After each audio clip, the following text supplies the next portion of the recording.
कराची सफरुल मुजफ्फर के हवाले से हुजूर सैयदना इमाम अहले सुन्नत शाह इमाम अहमद रजा रहमतुल्लाह अलैह के बारे में भी थोड़ी गुफ्तगू करनी है।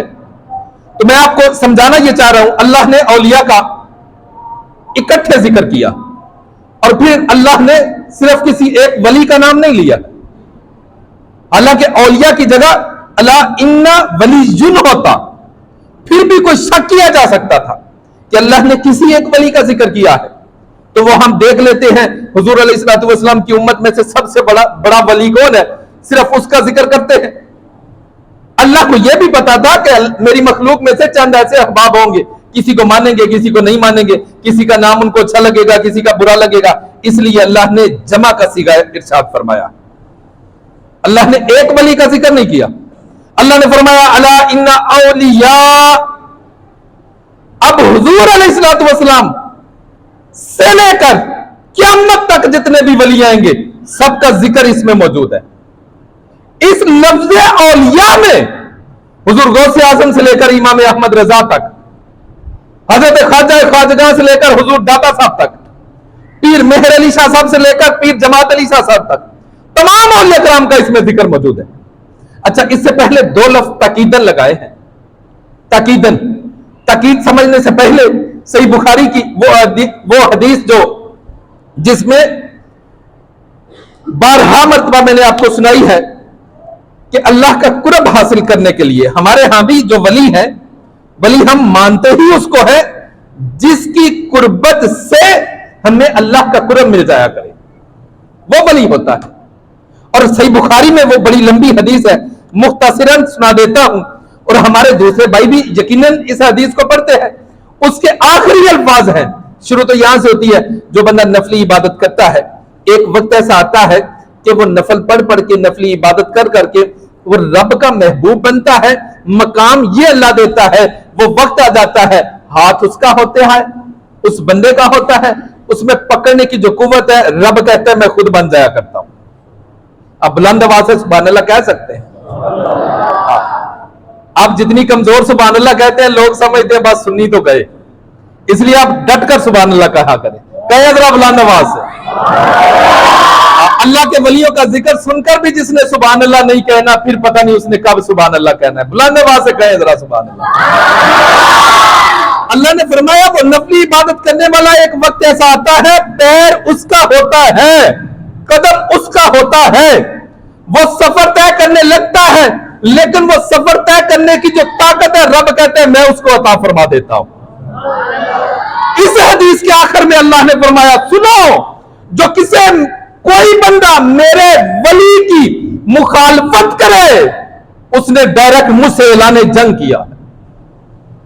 अब वो सारे लोग सोचे जो औलिया कराम के खिलाफ बकवास करते रहते हैं, औलिया कराम के खिलाफ भौंकते रहते हैं, उनको कोई और काम नहीं है, बस उन्होंने किसी अल्लाह के वली का नाम लेकर बस उन्होंने दरवाजा गुस्ताखी खोलना है, उसने फलां कर दिया, उसने फलां कर दिया, उसने फलां कर दिया। अरे कुछ हया करो, तुम किन के बारे में कह रहे हो? जिस ग्रोह के बारे में अल्लाह कहता है खबरदार, बेशक ये तो अल्लाह के वली है।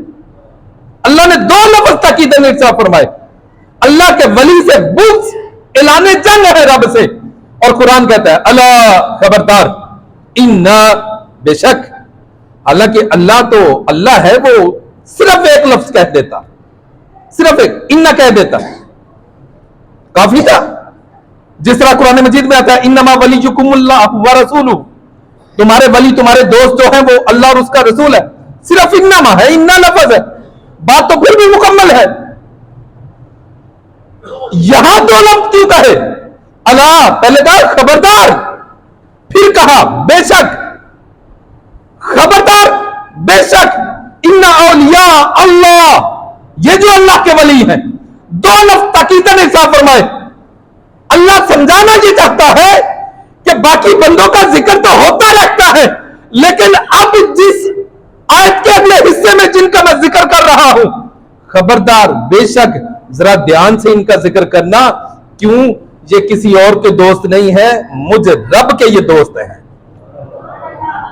फिर उनकी ये सिफ्त बताई है कि वो खौफजदा नहीं होते, गमजदा नहीं होते, उनका खौफजदा ना होना, गमजदा ना होना, ये बयान क्यों फरमाया है?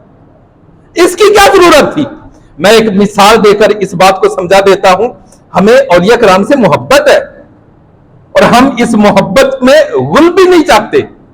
हम तो ये चाहते हैं, इस मोहब्बत से मुराद है औलिया कराम का तरीका, इस मोहब्बत से मुराद है औलिया कराम की सीरत पर चलना। जिस तरह औलिया कराम ने अपनी जिंदगी गुजारी है, रब के हुजूर खड़े होकर सारी सारी रात रब की इबादत करना और सारा सारा दिन कुरान मजीद की तिलावत करना और सारा सारा दिन अल्लाह की मखलूक को काल अल्लाह व काल रसूलुल्लाह सल्लल्लाहु अलैहि वसल्लम ये पैगाम सुनाना औलिया का तरीका है। हम औलिया के मानने वाले हैं, जरूरी है हम भी रात को कुरान मजीद की तिलावत करें तो सुबह को मुस्तफा जाने जाना के फरामीन पढ़कर लोगों को सुनाए। ये मोहब्बत है। अब हमें देखना यह है, क्या हम सिर्फ औलिया कराम के नाम लेवा है या उनकी सीरत पर भी अमल कर रहे हैं? तो वो परेशान नहीं होते, गमजदा नहीं होते। इसकी एक मैं मिसाल दे रहा हूं कि हम औलिया कराम का साथ मांगते हैं, हम औलिया कराम के साथ रहते हैं। मेरे इमाम अहले सुन्नत शाह इमाम अहमद रजा ने एक नात लिखी, उसका आखिरी जो मकता है, आप कहते हैं तेरी सरकार में लाता है रिजा उसको शफी जो मेरा गौस है और लाडला बेटा तेरा। हुजूर गौस आजम के बारे में इमाम अहले सुन्नत लिखते हैं, या रसूलुल्लाह मैं आपकी बारगाह में उस शफी को लेकर आ रहा हूं, उसकी सिफारिश लेकर आ रहा हूं। मेरा तो वो गौस है लेकिन बेटा वो आपका है। अब मैं यहां एक और बात आपके गोश गुजार कर दूं, जितने भी अल्लाह के सही वली हैं, सही वली हैं जिनका जाहिर भी शरीयत के मुताबिक हो, बातिन भी शरीयत के मुताबिक हो, जितने भी अल्लाह के वली हैं उन तमाम का तमाम वलियों का हाथ गौसे आजम के हाथ में है। जो गौसे आजम के मानने वाले हैं वो सुभान अल्लाह का है, और गौसे आजम सरकार का जो हाथ है वो हुजूर मौला अली के हाथ में है, और मौला अली का हाथ सरकार मदीना सल्लल्लाहु अलैहि वसल्लम के हाथ में है, और सरकार अलैहिस्सलातु वस्सलाम का हाथ अल्लाह की शान के मुताबिक अल्लाह के हाथों में है। अब यह तरीकाकार है।